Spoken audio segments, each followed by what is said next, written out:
Tafadhali Erick, umetukasirisha kama wanamuziki wa gospel. Kitu kingine, kama mmekosana na Ringtone ambaye ni chairman wa gospel, wacha kumweka kwa laini moja na wasanii ambao walitoka kwa gospel. Usimuite msherati mtu ambaye ameokoka.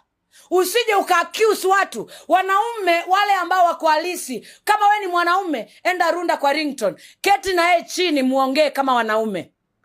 Mwanaume si kuwa na umama, kukuwa na gossip, kuleta maneno kwa mtandao. You know, I mean, you guys, I'm sure you've watched everything that he's talked about. So I don't want to talk much right now. Let's meet on Thursday, and I'll give an apprehensive response to Erick Omondi and everyone else.